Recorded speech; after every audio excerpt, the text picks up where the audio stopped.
Good morning, student. I hope all are fine. To come back Saint Vincent Pallotti school. मुलांनो सुप्रभात. सगळ्यांचं Saint Vincent पलोटीमध्ये स्वागत आहे आणि आशा करते की सगळे छान आणि मजेत आहात. माझं नाव आहे प्रीती वैद्य आणि आज मी तुम्हाला नवीन पाठ शिकवणार आहे इयत्ता 7वी यांचा. ठीक आहे. पाठ क्रमांक 10 अजिंठ्याची सहल. मुलांना तुम्हाला हे नाव ऐकायला काही विचित्र वाटलं असेल है ना. तुम्ही फिरायला जाता है ना, बरोबर. प्रत्येक ठिकाणी म्हणजे कधी तुम्ही वेगवेगळ्या ठिकाणी फिरायला जातात, कधी बँगलोरला, बॉम्बेला, पुण्याला है ना, असं अदर ठिकाणी रामटेकला वेगवेगळ्या प्लेसेसवर फिरायला जाता. परंतु अजिंठ्याला कोणी गेलेलं आहे का? कोणी गेले असतील तर कोणी नसतील सुद्धा. कोई बेटा अजिंठा की पिकनिक जो है वो सहल जो है अजिंठा नाम से वहाँ कोई गया है क्या? नहीं. तर हा ठिकाण कोणाचा आहे? सगळ्यात आधी मी तुम्हाला हे विचारणार आहे. अजिंठा म्हणजे जिथे गौतम बुद्धाचे काही कोरीव काम केलेले आहे, नक्षी काम केलेले आहे. अजिंठा इस जगह पे बेटा कोई कोरीव काम किया है. कोरीव काम यानी कोई डिज़ाइनिंग जो लिखी जाती है, कोई संकेत दिखाया जाता है लोगों को, वो कोरीव काम, वो नक्शी काम, वो डिज़ाइन उस जगह पे किया जाता है. अतिशय प्राचीन आणि पुरातन असं ते मंदिर, अशी जागा असते. मंदिरच म्हटले जाते, म्हणजे मंदिर न म्हणता त्याला अजिंठा म्हटलेलं आहे. तर आज आपण त्याचं चित्र कशा प्रकारे असतो, अजिंठा हा कशा प्रकारचा आहे, तर अजिंठ्यामध्ये गौतम बुद्ध हे ना, वेगवेगळ्या प्रकारचे संत कवी आहे, तुम्हाला माहिती आहे है ना. तसंच जसे संत कबीर, ताजुद्दीन बाबा, साई बाबा है ना, गजानन महाराज, ज्ञानेश्वर हे लोक होते. तशाच प्रकारे गौतम बुद्धसुद्धा पुरातन काळात होते. तर त्यांच्या या जागी अशा प्रकारचं जे प्लेस राहायचं, मंदिरसारखं जे तुम्हाला वाटत आहे, त्याला म्हटले जाते अजिंठा. ठीक आहे. या अजिंठ्यामध्ये गौतम बुद्धा यांचं कोरीव काम केलेलं आहे. डिज़ाइनिंग जो हर एक काम में डिज़ाइनिंग नक्षी काम दिखाया जाता है. हर एक कामामध्ये त्यांच्या डिझाईन तुम्हाला लक्षात आलेली असेल चित्र पाहून. या ठिकाणी लोक हे काम बघायला येतात. त्यांचे संकेत की त्यावेळेस लोक काय काय करायचे आणि हे नक्षीकाम, ये कोरीव काम, ये डिज़ाइन करने में उनको कितना समय लगता था, इस पाठ में इसके बारे में जानकारी दी गई है. तर प्रस्तुत पाठाचं नाव आहे अजिंठ्याची सहल. आज पाठ क्रमांक 10 आपण शिकणार आहोत इयत्ता 7वी यांचा अजिंठ्याची सहल. महाराष्ट्रात विविध लेणी पाहायला मिळतात. महाराष्ट्र में लेनी यानी एक कोरीव काम, डिज़ाइनिंग, नक्शी काम, उसको लेनी कहते हैं. ते पाहायला मिळते महाराष्ट्र में. वेरूळची अजिंठ्याची लेनी. वेरूळ इस जगह पे अजिंठा नाम का जो टेम्पल जैसे हमें दिखाई देता है, इस लेनी, ये अजिंठ्याची जी लेणी आहे ती वेरूळ येथे आहे. ठीक आहे. अजिंठा येथे असलेल्या लेण्यांचा परिचय प्रस्तुत पाठात दिलेला आहे. लेण्याविषयी संपूर्ण वर्णन या पाठात केलेले आहे. लेनी यानी जो नक्शी काम है, जो डिजाइनिंग है, इसका वर्णन इस पाठ में किया गया है. मुलांनो चला उतरा. कोण म्हणत आहे बघा, शिक्षक आहे ज्यांनी सहल म्हणजे काय, पिकनिक है ना. याच्या आधी पण मी तुम्हाला सांगितलेलं आहे, सहल म्हणजे होते पिकनिक. तर अजिंठ्याला मुलं गेले. एक टीचर आहे, चित्रात तुम्हाला दिसत आहे टीचर आहे, एक मास्टर है, वो अपने कक्षा के बच्चों के साथ अजिंठा पर गए हैं, पिकनिक पर गए हैं. अजिंठा कहाँ पर है? वेरूळ पर. कुठे आहे अजिंठा? वेरूळला. मुलांनो चला उतरा, बच्चों चलो उतरो. आला अजिंठा. अजिंठा आया. जो हम देखने चाहते थे वो हमारी जगह अजिंठा आया. आता आणखी जरा चढून गेलो. अब हम फिर ऊपर गए कि अजिंठ्याची लेणी पाहायला मिळतील. अगर हम अभी थोड़े ऊपर गए ना तो हमें अजिंठा में जो लेणी है, जो कोरीव काम, नक्षी काम है, वो देखने को मिलेगा. पाहिलीत किती गर्दी, पाहिलीत ही गर्दी, देखा कितनी गर्दी है यहाँ पर. काही परदेशी मंडळी ही लेणी पाहायला आली आहेत. जो परदेश के लोग जो रहते हैं है ना, विदेश के लोग, वो भी इस लेणी को देखने के लिए आए हैं। लांब लांबचे लोक इथे येतात, दूर दूर के लोग यहाँ पर, लांब लांबचे यानी दूर दूर के लोग यहाँ पर आते हैं, दूर दूरचे लोक इथे पाहायला येतात। चला आता आपण लेण्यांकडेच जाऊया। चलो जल्दी से अभी हम लेनी की तरफ जाते हैं। लेनी यानी उस अजिंठा में जो काम किया गया है, डिजाइनिंग वाला नक्शी काम, वो हमें देखने के लिए लेनी की तरफ चलते हैं। मुलांना ती लेणी पाहिली की काय वाटते माहिती आहे तुम्हाला? की पुरातन काळामध्ये गौतम बुद्ध कसे होते, त्यांनी काय संकेत दिले होते, काय काय चिन्ह होते त्यांचे, लोकांना त्यांच्या त्या संकेतावरून काय उपदेश द्यायचा होता, हे ते लेणी बघितल्यावर आपल्या लक्षात येते। उनको क्या संकेत देना था लोगों को, क्या बताना चाहते थे वो इस अजिंठा में अपने को हमें देखने को मिलेगा। आता समोरच्या डोंगर दरीकडे पहा, सामने की वो डोंगर दरी पहाड़ी भाग के तरफ देखो। डोंगर दरी यानी पहाड़ी भाग को देखो। अर्ध चंद्रासारखी दिसते, आधे चांद जैसी दिखती है।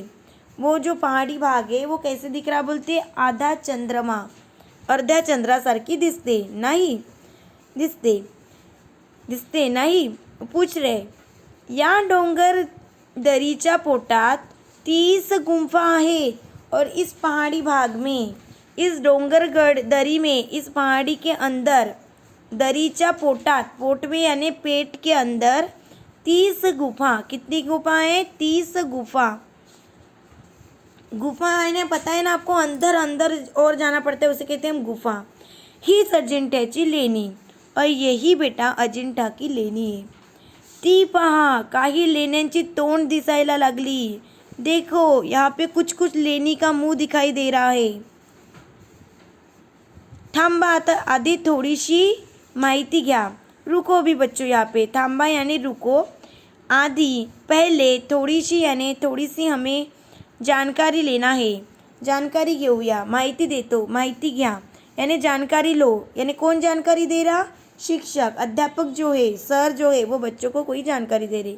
म्हणजे आपण काय पाहतो, अपन नेमका यानी अपन देख क्या रहे हैं, इसके बारे में जानकारी देने वाले, ते नेमकं तुम्हाला कळेल। हम क्या देखना चाहते हैं और क्या देखने के लिए है वो आपको पता चलेगा।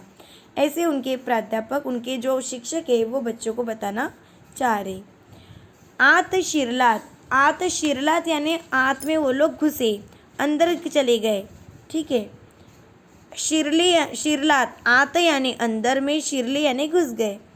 काही गुंफा तुम्हाला प्रशस्त लांब रुंद दालन दिसतील। जैसे ही अंदर घुसते हैं वो गुंफा आपको बहुत बड़ी ऊंची ऊंची लांब रुंद दिखाई देती है। 4-5 मीटर त्यांची ऊंची, 4-5 मीटर उसकी क्या है, ऊंचाई है, ऊंची है। वर सपाट छत, और उपाट जो छत है वो कैसे है, सपाट यानी बिल्कुल सीधा स्लेट के साइड में है।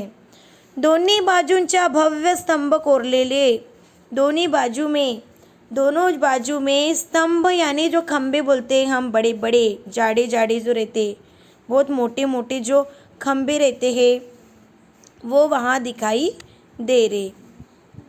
नक्षीदार प्रवेश द्वार, अर्धवर्तुळाकार कृती गवाक्षे, स्तंभ कोरलेले। कहाँ पर स्तंभ यानी 2 खंबे जो थे बड़े बड़े डिजाइनिंग वाले, दोनों बाजू में, भव्य यानी बहुत बड़े, भव्य यानी बड़े, कोरलेले यानी निकाले गए थे। नक्शीदार प्रवेश द्वारावर, प्रवेश द्वार यानी अंदर जाने के उस प्रवेश द्वार पर अर्धवर्तुळाकृती गवाक्षे, क्या थी, अर्धवर्तुळाकृर यानी हाफ सर्कल जैसी खिड़कियाँ थी। गवाक्षे म्हणजे खिड़कियाँ, ठीक है। गवाक्षे म्हणजे हवा व उजेड आत येण्यासाठी ठेवलेल्या खिड़कियाँ। गवाक्षे यानी क्या होती है, खिड़की होती है। तो किस लिए रखी थी वहाँ पे अजिंठा में, उस लेनी में, क्योंकि हवा यानी हवा आने के लिए और प्रकाश आने के लिए, उजेड यानी प्रकाश आने के लिए, येण्यासाठी आने के लिए वो रखी गई थी। चला माझ्या मागून ओढीने या, चलो मेरे पीछे, माझ्या मागून यानी मेरे पीछे, ओढीने यानी लाइन से आओ, ऐसे बोला। आत शिरताच गार गार वाटलं ना, अंदर आते ही शिरताज यानी जैसे जो अध्यापक है, जो शिक्षक है, वो बच्चों से पूछ रहे, आत शिरताज, अंदर में घुसते ही गार गार वाटलं ना, आपको ठंडा ठंडा लगा ना। गार गार यानी ठंडा लगना, अपने पैरों को ठंडी लगना, ठंडा ठंडा महसूस होना। जब वो धूप से आए थे तो उनको धूप लगी थी ना, गर्म हो गए थे। जैसे अंदर वो गए वैसे उनको गार गार यानी ठंडा ठंडा लगा। उन्हातान्हातून प्रवास केल्याचा शिनवटा निघून गेला। जितने धूप में हमने घूमे थे, प्रवास हमने किया था, वो शिनवटा यानी वो थकावट, शिनवटा यानी थकावट, निघून गेला यानी निकल गई। कि निघाली की नहीं, ऐसे उनके शिक्षक बच्चों को पूछ रहे कि उन्हातान्हातून प्रवास केल्याचा शिनवटा, धूप में घूमने का जो हमारा थकावट था वो निकल गया कि नहीं, निकला कि नहीं, ऐसे उनके अध्यापक बच्चों से बात कर रहे। लेण्यातील हवा अशीच नेहमी गारेगार असते। इस लेनी की जो हवा है, उस जो अजंता में जो हवा आती है, ये ऐसी ही ठंडी ठंडी रहती है, हमेशा, नेहमी यानी हमेशा, गारेगार यानी ठंडी ठंडी रहती है। आता समोर लक्ष द्या, अब सामने ध्यान दो, केवढा प्रशस्त चौथरा आहे हा, कितना बड़ा चौथरा, चौकोनी बसण्याची मोठी जागा, यानी बैठने की जो बड़ी जगह है, चारों बाजू से बहुत बड़ी, उसे कहते हैं बेटा चौथरा। जो चारों बाजू से प्रशस्त यानी बहुत बड़ी होती है, उसे कहते हैं चौथरा।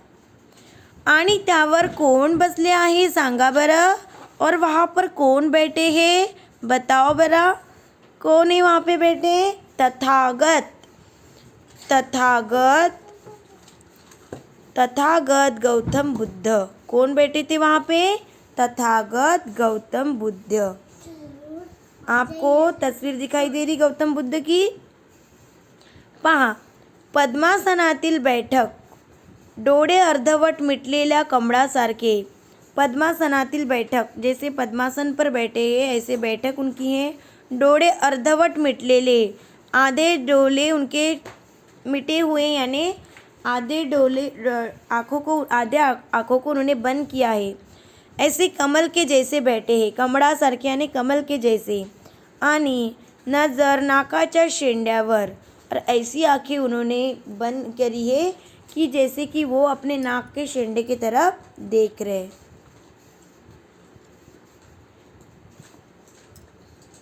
मुखावर करुणेचा भाव, मुखावर यानी उनके मुंह पर, करुणा का यानी दया का भाव है।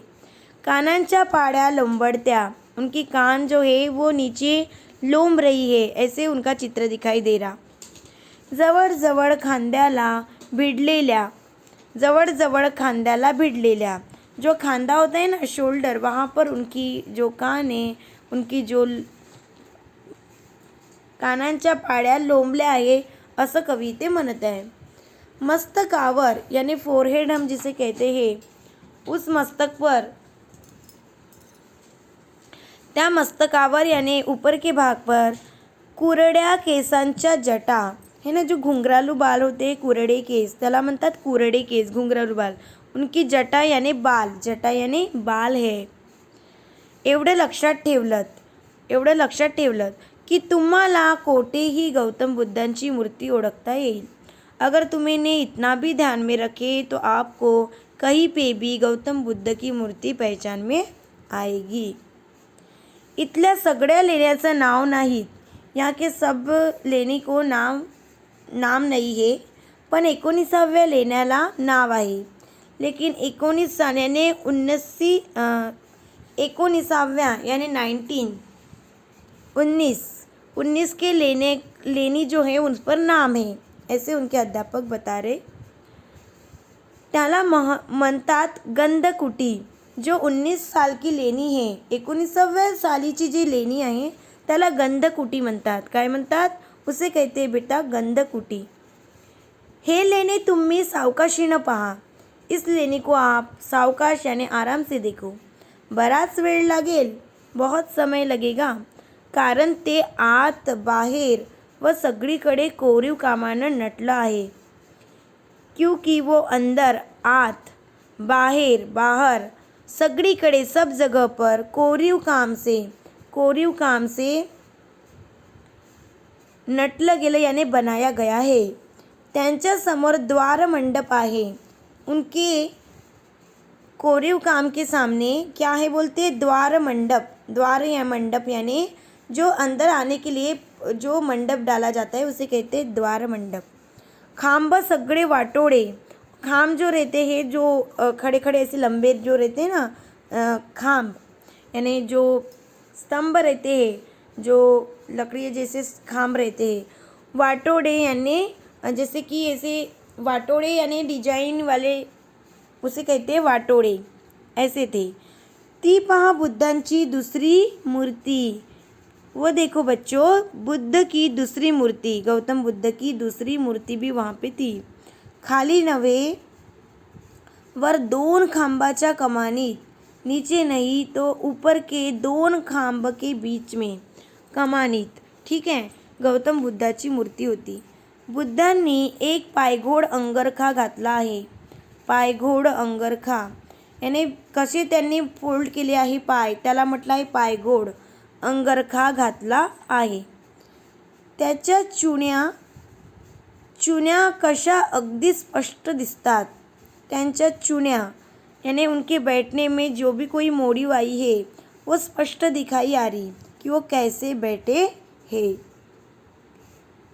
मुद्रा सुद्धा किती शांत किती गंभीर स्पष्ट दिसतात. मुद्रा सुद्धा किती शांत किती गंभीर. उनकी जो मुद्रा है जो बैठे हुई जो तस्वीर है वो कितनी अच्छी दिख रही शांत दिख रही और गंभीर.